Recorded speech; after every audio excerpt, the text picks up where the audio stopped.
CR Patil గారు, నేను చాలామంది మంత్రులు చూశాను, కానీ మొట్టమొదటిసారిగా కేంద్రంలో ప్రభుత్వాల్ని కలపడమే కాకుండా తద్వారా నదులని కలిపే ఏకైక మంత్రి సిఆర్ పాటిల్ అని చెప్పి కూడా నేను మీకు తెలియజేస్తున్నా. ఇంకొక పక్కన వేదిక పైన ఉన్నటువంటి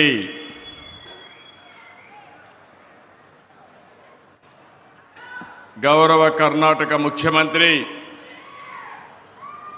గౌరవనీయులు శివకుమార్ గారు, గౌరవ తెలంగాణ ముఖ్యమంత్రి గౌరవనీయులు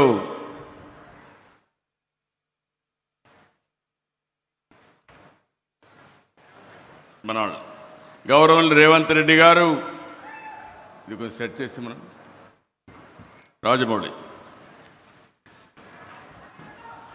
3 రాష్ట్రాలకు సంబంధించినటువంటి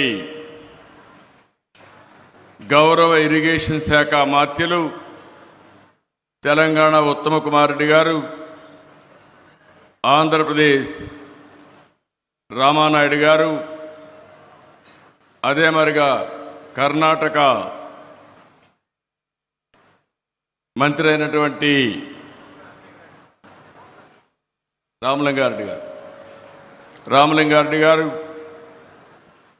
వేదిక పైన ఉన్నటువంటి Karnataka legislative council chairman Basavaraj S వరటె గారు,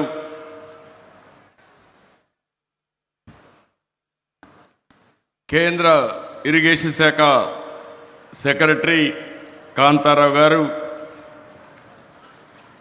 వేదిక పైన గౌరవ పార్లమెంట్ సభ్యులు, గౌరవ శాసనసభ్యులు, 3 రాష్ట్రాలకు సంబంధించినటువంటి అధికార యంత్రాంగం, ఈరోజు ఇక్కడికి వచ్చిన మిమ్మల్ని అందరినీ పేరు పేరున మరొక్కసారి మనస్ఫూర్తిగా నమస్కారాలు, అభినందనలు, శుభాభినందనలు. మొట్టమొదటిసారిగా తుంగభద్ర తల్లికి ముందుగా శిరస్సు వంచి నా నమస్కారాలు తెలియజేస్తున్నా. అదే మరి కేంద్రానికి, కర్ణాటక, తెలంగాణ ప్రభుత్వాలకు ధన్యవాదాలు. తుంగా పానం గంగా స్నానం, అది ఒక సామెత, చాలా ప్రసిద్ధి. అంటే తాగడానికి ఎంతో స్వచ్ఛంగా, తీయంగా, అమృతంగా తుంగా నది ఉంటే బపుణ్య స్థానానికి, అంటే బహుపుణ్యాలకి గంగ గొప్పదని అర్థం. తుంగ, భద్ర విడివిడిగా జన్మించిన 2 నదుల కలయిక తుంగభద్రగా మారి 3 రాష్ట్రాల్లో లక్షల మందికి జీవనోపాధి కల్పిస్తున్నాయంటే ఇది మన అదృష్టం అని చెప్పి కూడా నేను మీకు తెలియజేస్తున్నా. అలాంటి డ్యాముకి 19వ గేటు కొట్టుకొని పోతే ఇమ్మీడియట్గా ఆంధ్ర నుంచి మేము స్పందించడం, ఈనాటి ముఖ్యమంత్రి ఆనాడు ఇరిగేషన్ మంత్రిగా ఉండి చాలా చొరవ తీసుకొని ఇమ్మీడియట్గా స్పందించారు. వారిని మనస్ఫూర్తిగా అభినందిస్తున్నాను.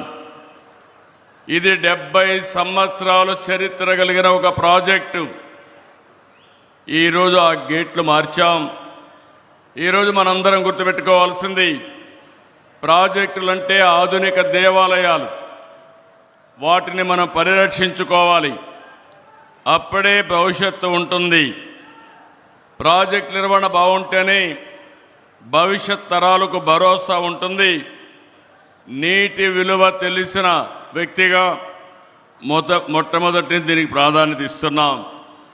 కర్ణాటకతో కలిసి 50 కోట్ల రూపాయల అంచనాతో పనులు ప్రారంభించాం. 42 కోట్లు ఖర్చు పెట్టాం.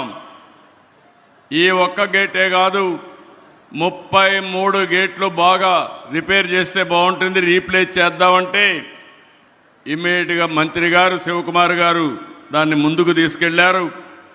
ఈరోజు 6 నెలల్లో 33 గేట్లే కాకుండా మళ్ళీ శోభ వచ్చే విధంగా ఈరోజు తుంగభద్ర డ్యాం తయారు చేశారంటే దీనికి మనస్ఫూర్తిగా అందరినీ అభినందిస్తున్నా.